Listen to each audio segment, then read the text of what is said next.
Hello and welcome to the Madison podcast. You know me, Ben Lavender, New York's favorite British mortgage broker, with another very special guest, gentleman that I've known for a long time, who actually holds a good place in my heart, Chris, because Chris, you gave me a shot early in the business when I wasn't doing a ton of business, and we did a few deals together, so I appreciate you, and I'm very, very happy to have you on. So please pretend I didn't introduce you. Actually, technically, I didn't tell them what you did. So yeah, tell the camera on the left, please, who you are, what you do, and we'll take it from there. Well, first, thanks for inviting me down here today. This has been something that I feel very special, But my name is Chris Robson. I'm the broker and owner at Educators Realty.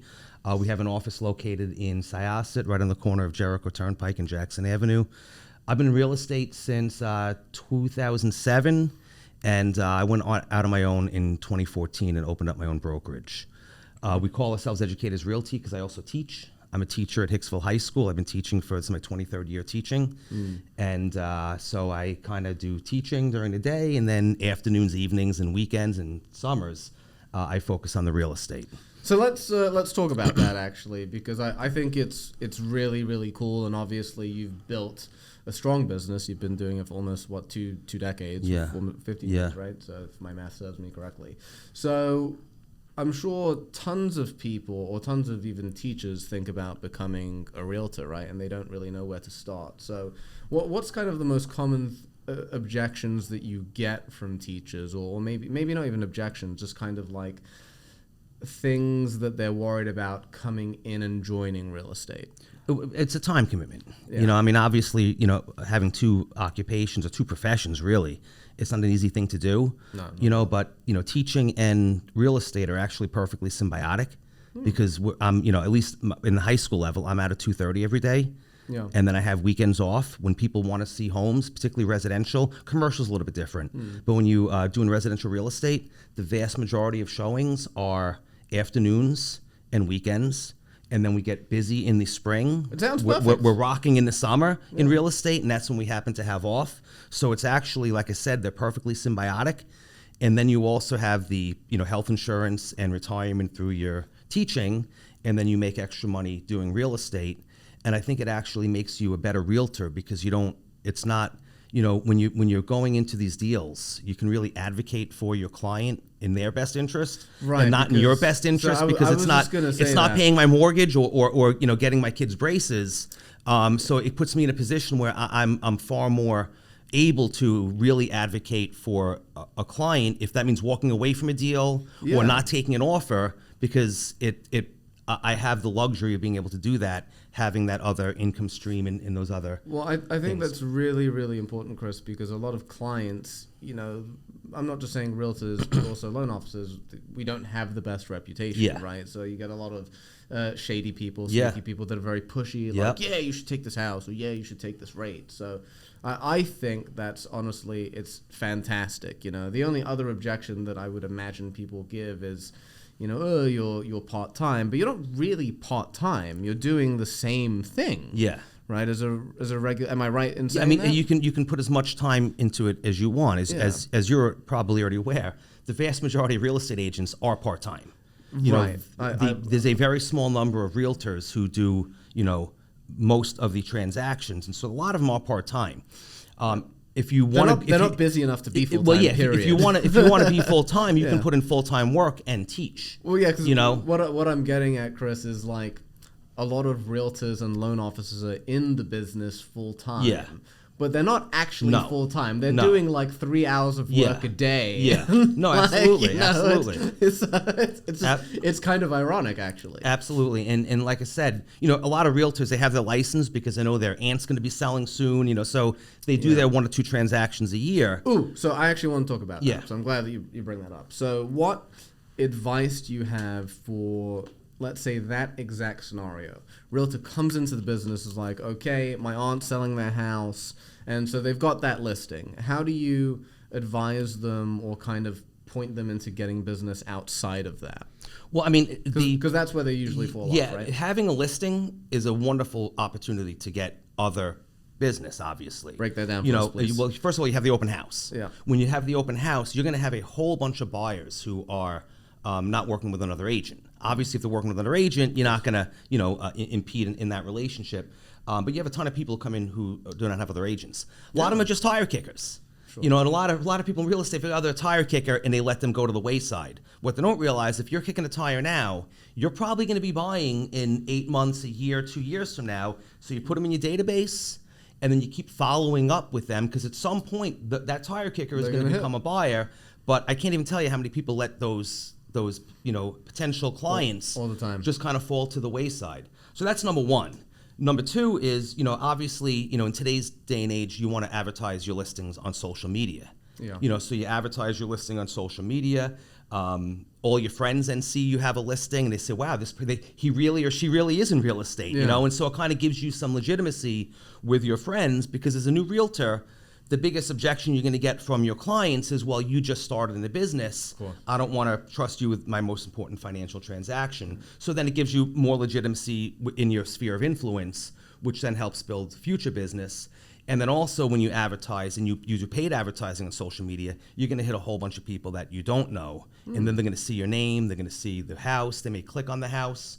If you have it set up to, like, my webpage will capture leads. Yeah. So, like, I'll run the advertisement on my social media. They'll click on the social media, the listing. It'll go to my webpage if they want to see the house. Now they got to leave their email and their phone number. Now I have their contact. I follow up. And again, if that house isn't perfect for them, now you have someone down the road who is a potential customer. So how do you recommend they follow? I'm just talking like basic 101, but look, I don't think there's anything wrong with talking about the basic stuff, because the reality is, like, most people don't do it. They don't do the basics, right? No, yeah, no. Because the basics, it's boring, it's tedious, but that's what the job is. First of all, you got to get yourself a good CRM. Yeah. If you that way you have them, you put these people into your database, you follow up, you can put them on a drip email campaign, which is all fine and good. But the key is you want to set reminders to actually make phone calls to them. Yeah. Drip campaigns only go so far. It'll keep you in the back of their mind, so that way when you do call, they'll go, oh, you're the guy sending me the emails. But really the key is you want to constantly follow up and constantly touch, you can't rely on email drip campaigns to fulfill your business unless you have this massive database of 100,000 people. Yeah. Right. So even it was actually surprising. So Addy, who's been with me for a long time, he brings me a deal to review today, and I was like, where does this came from? He was like, it came from your email. Yeah. I was like, what, really? Yeah. I was surprised. I was like, yeah. oh my God, okay, Yeah. that's fantastic. Yeah. So sometimes it happens, but it's like, so my database, it's not massive considering how long I've been in the business. Yeah. It's like 18,000 people. Yeah. Right. And it's like, I'm not getting a ton. It's more of like a top of mind tool, if anything. Exactly. And it also depends on like the type of content. Like, I think big mistake that everyone does in the business, both sides, again, it's like sending useless generic recipes, or like the classic daylight savings reminder. Like, if that's your value proposition, then it's going to be tough. Yeah, no, absolutely. And what my CRM does is sends them market updates. Nice. Because then at least they're getting something of value. They could see what's sold in the neighborhood. They could see, what is for sale, and depending upon how hot of a lead it is, that dictates then how often I'm going to send them something. Someone who I know is going to be buying in the next year will get, weekly updates of all the new listings. Someone who just, either purchased, or sold their home, I'll then give them market updates once a month so they can see how the value of the house has changed. Are you doing it yourself, or are you using? I have it's all through my website. Yeah, so it's all it's a website, and it's a CRM all built into. I have to check that out. Into one, yeah. I have a couple tools as well. Real Geeks. Yeah, Real Geeks is called. Yeah. Okay, I'm gonna check that out. I have Home IQ. Okay. I used to use something called Home Bot, but I moved to Home IQ. It's a little bit more intuitive, and in terms of the pricing, it's not. They don't absolutely smash you for having a lot of people, because it's a good way to interact with your past client without annoying them. Yeah. Like, what do they want to know from us? Yeah. The value of their home, the things that they could do with their Yeah. home. Like, we want to I use the word value a lot, but it's true, because sending a useless email about blah blah blah. Like it's nice here and there. You're just filling up their inbox is all you're doing. Right, and then what happens is you're actually, I think it does the opposite, right? Because then instead of training them to look forward to your emails, you're training them to immediately delete your emails. Yep. And then the thing is like they don't want to unsubscribe because they know you and they don't want you to see that you unsubscribe. Yeah. And then eventually after a couple of years they'll do it because it's like enough time has gone by. So it's like it actually has a negative effect. Yeah, no, absolutely. Yeah, I agree. Chris, I wanted to ask you another question actually, kind of going back to teaching. Yeah. Pretty simple question, but it's definitely worth hearing. Is what skills do you find transfer from teaching to selling real estate? Well, listen, obviously in part of the business is getting, clients. That's probably the hardest part of the business. Once you have the clients though, our job is to be an educator in the real estate business. Very few people, unless you're, buying and selling, your own investment properties, the average person moves once every 7 years. Yeah. So even if you've moved, on the average, you don't remember what took place 7 years ago, No. So the last thing you want to hear, and you hear it all the time from people, is saying, well, I didn't know, when you speak to other people who've used other realtors, well, I didn't know their closing was going to take this long, or I didn't know the closing costs were going to cost this much, and that means someone dropped the ball.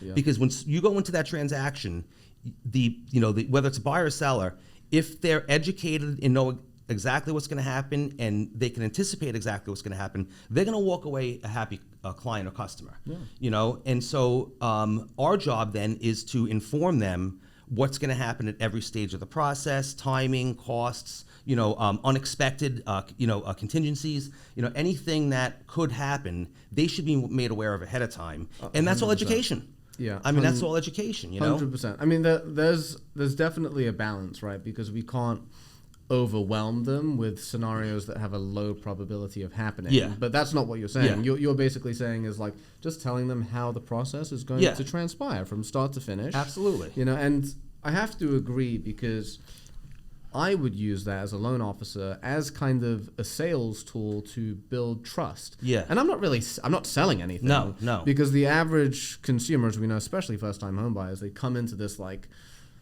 they have no idea what's going on. For us, it's easy. We do it every day, right? Yeah. But like for them to just take 3-4 minutes and just say, hey, like, you're going to start off, we're going to get you pre-approved. Yeah. And then, you go to contract, you bring your check, you sign, you make sure you know everything. Right? So it's like, it relieves so much stress. Yeah.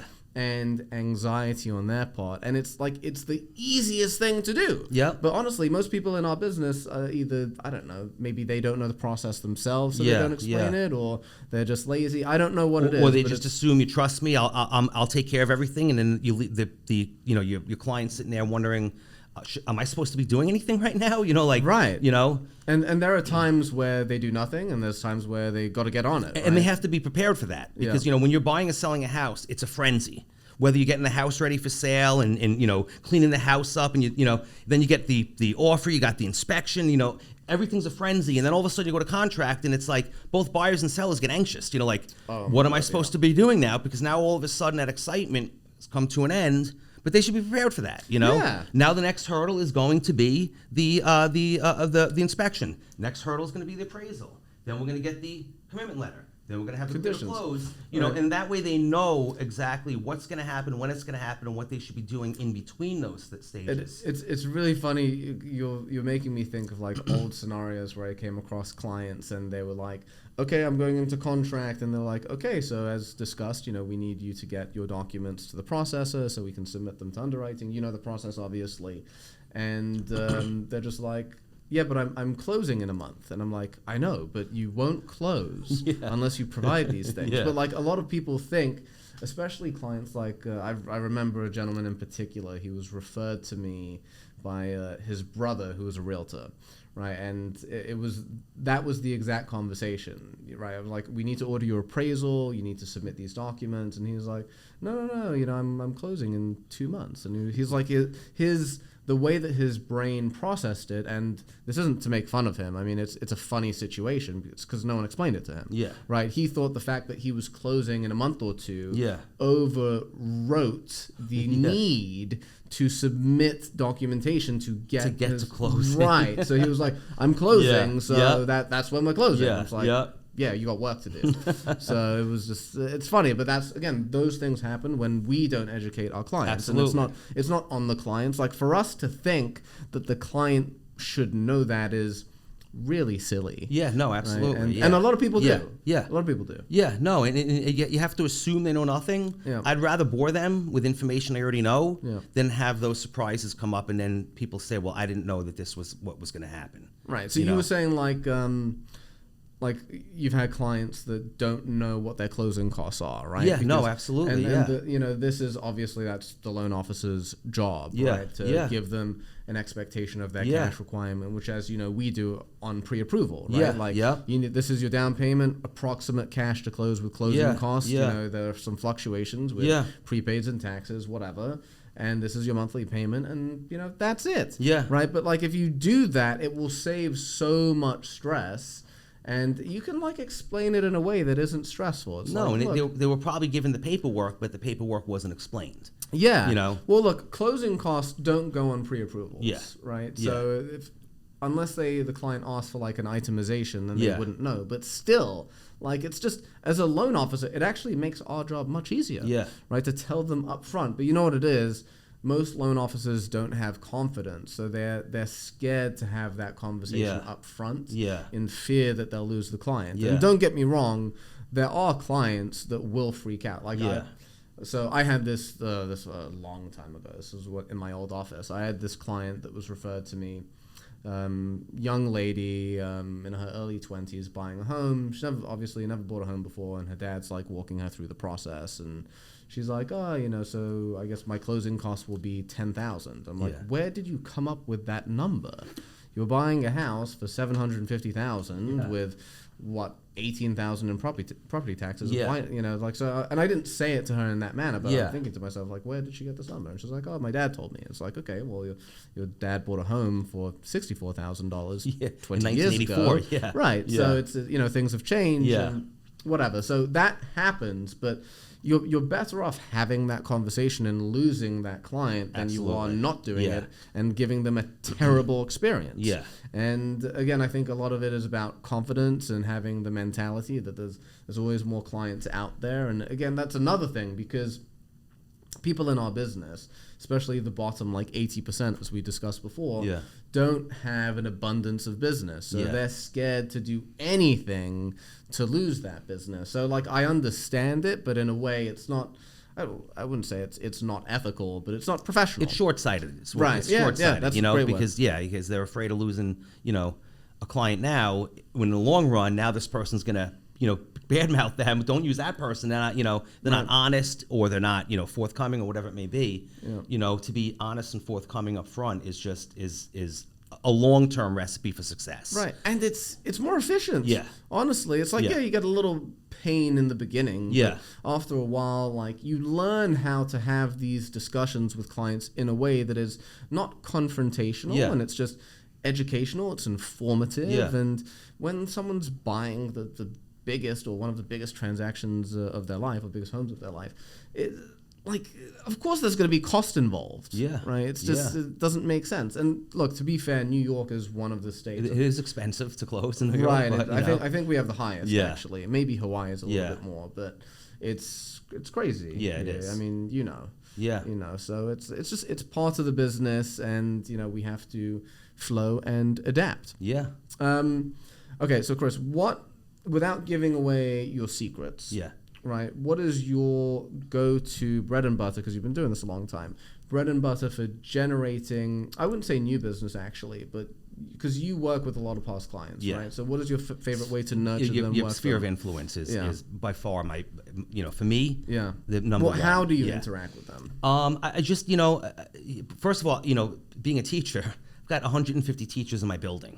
You know, and so right there, that's a farm right there, because they have got, you know, cousins, they've got brothers, they've got parents who are moving out, you know, so just being professional in my everyday life at work gives me a ton of business, you know, and then doing the right thing, like we talked about, you know, being forthcoming, being upfront, you know, being honest with people, really going the extra mile with people is ultimately going to get you a ton of business going in the future. agree, yeah. Every single sale should lead to 5 or 6 more sales 100%. if you do the right thing. Yeah. If you do the right thing. If you're short-sighted and say, well, I got to get this thing closed because I need the money, then that one sale ends at that one sale. Right.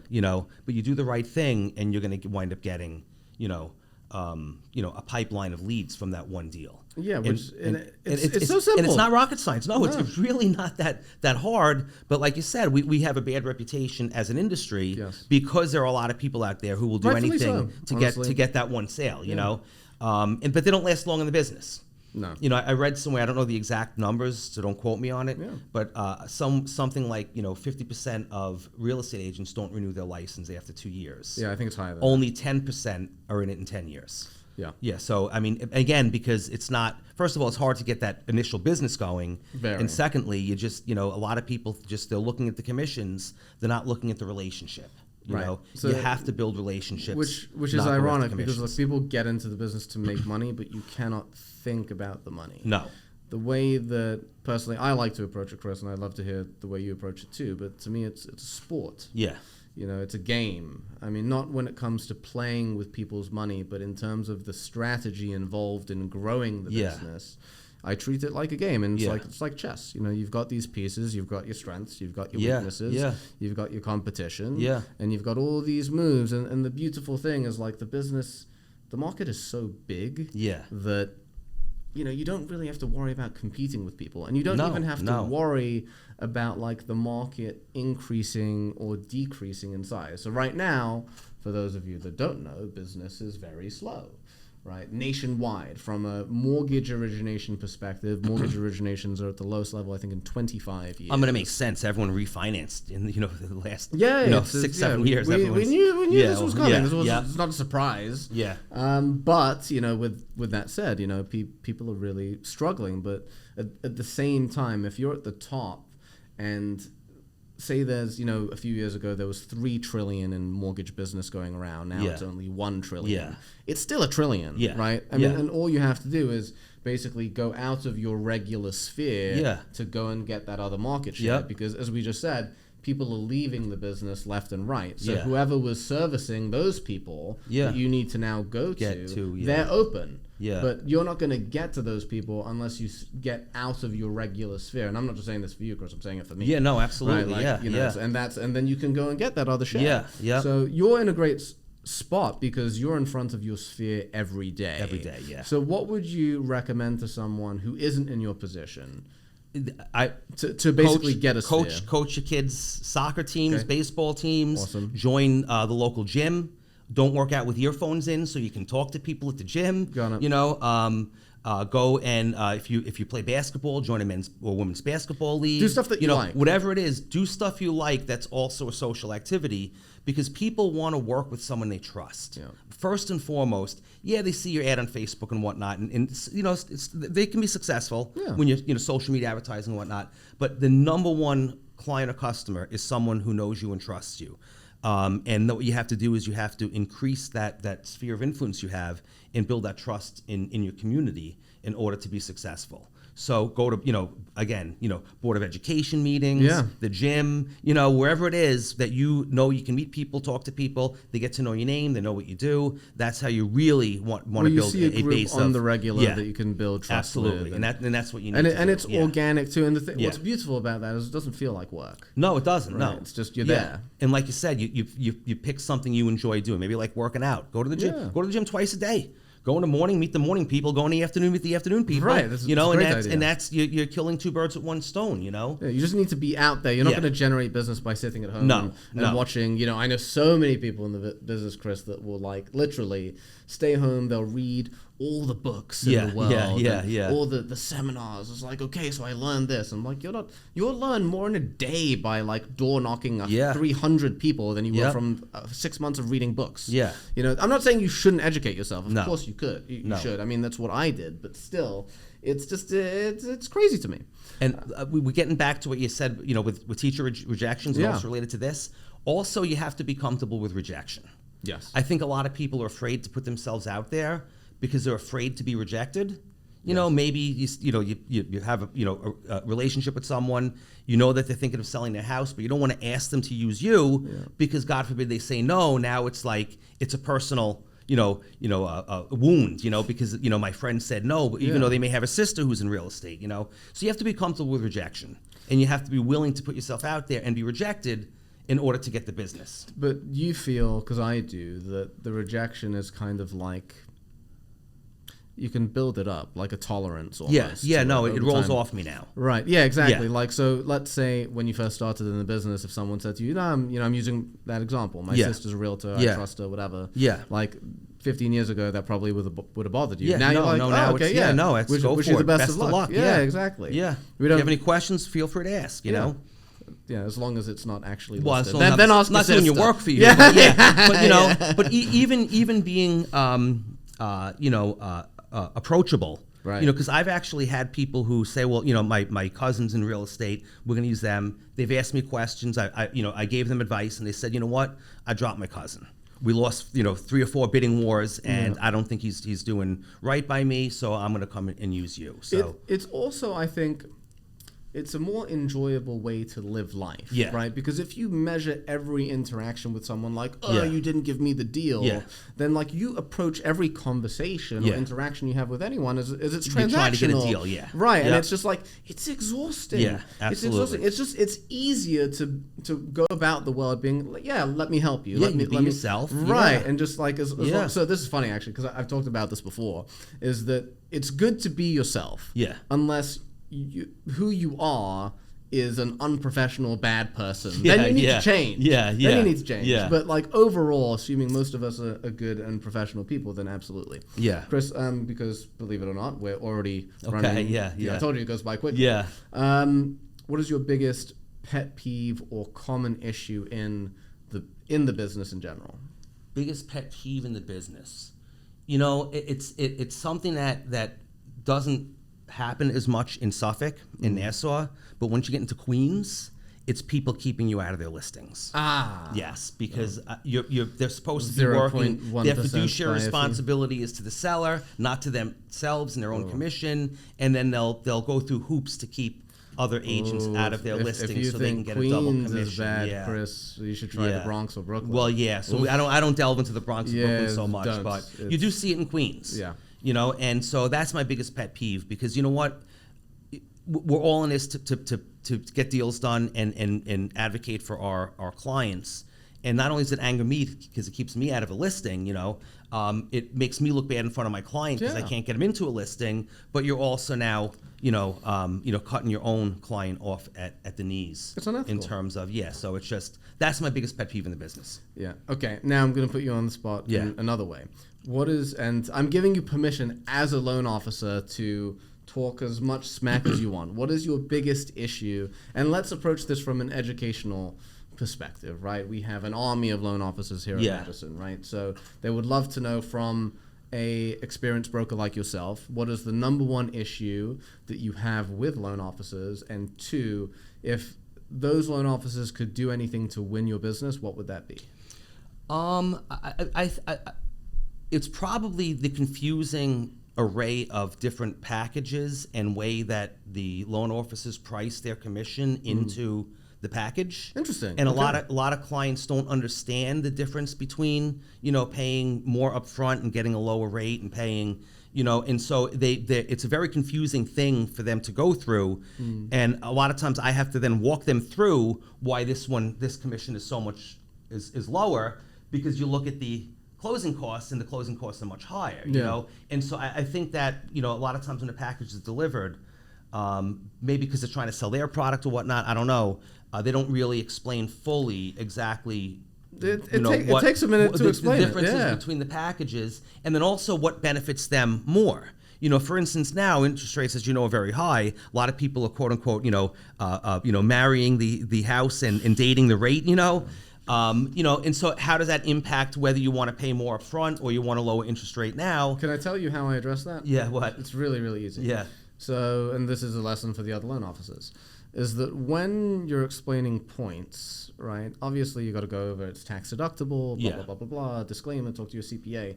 But the easiest way to make it make sense for your client is to basically tell them when they will start making their money back. Yeah. Right? So if they're paying 2 points up front, the Yeah. point is a percent of the loan amount, right? So let's say $500,000 loan, they're paying 2 points, 10 grand, right? How long will it take for them to recoup that 10 grand? In the lower payments. How many months? And then over the life of the loan, how much money will it save them? Yeah.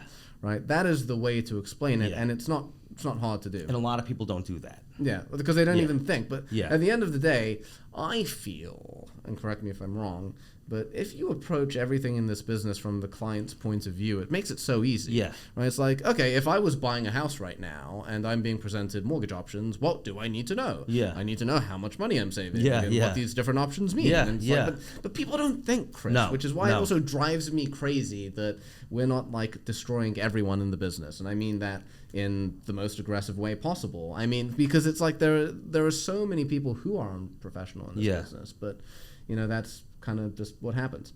Okay, and advice for loan officers if they want to get your business, or let's say for the newer loan officers in the business. Just be very communicative with the client, right? Yeah. And then also with us too. Okay. You know, don't In what way specifically? don't be shy to give us a phone call. Yeah. You know, pick up the phone. This is where we're at. This is what I'm offering them. You know, we like to be in the loop too. Of course. You know, one of the things we do here in New York, you know, it is we have an attorney. Then you have the loan officer. So once we get that offer accepted and we get into contract, it's almost like everyone loves to keep us out of the loop. You know, like keep us in the loop. You know, if you need something from us, come to us. You know. Yeah. So we haven't worked together for a while, but like so. Let's start again. Yeah, we will. Yeah. So, and I'm glad that you brought that up, because like I said to myself, especially as I was scaling, like I used to do the realtor updates manually. Yeah. Right. But then the problem was if I'm like, I don't know if I told you, I teach CE now. Oh yeah, nice. Which I think is kind of hilarious. Yeah.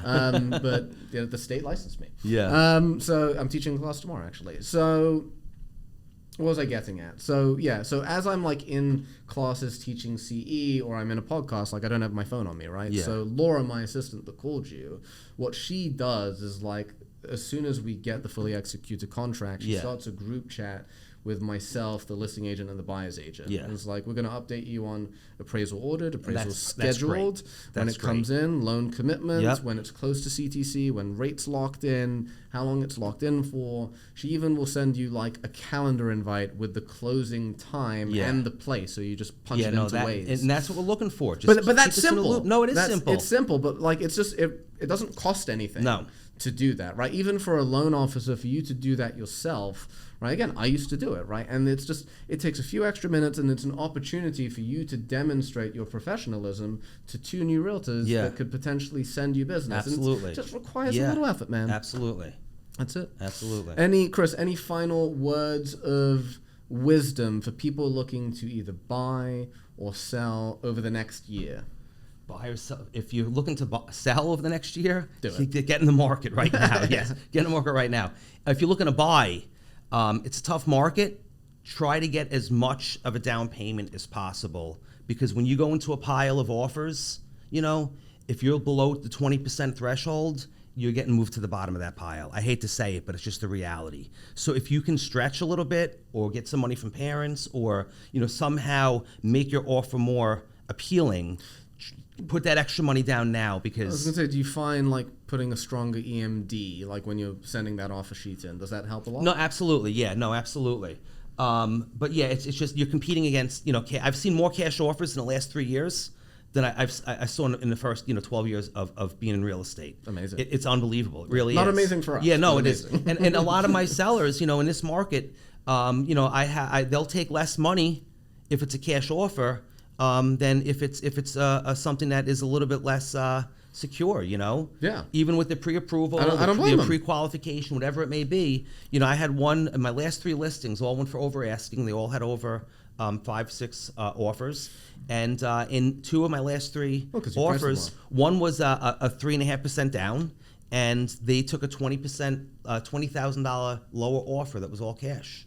And it's a lot of money to leave on the table, but sellers are willing to do that in this because they want to guarantee. Yeah, they want to guarantee. Yeah, so if you can get to the 20%, even if it means you're not going to be able to buy your new furniture when you move in, use your old furniture for a couple of years and get to that 20%. That's the best advice I can give to a buyer right now. Yeah, and especially given that, unfortunately, there's literally no sign that prices are going to drop anytime soon, which sucks. No, not with, we have limited inventory. We didn't, we're not overbuilt here. We have limited inventory. So even if the rest of the country's market takes a little bit of a hit, we're not, things may soften, but they're not going to go down much. Right. Words of wisdom. Chris Robson, broker, owner, Educators Realty. Thank you so much. Thanks so much. Appreciate it.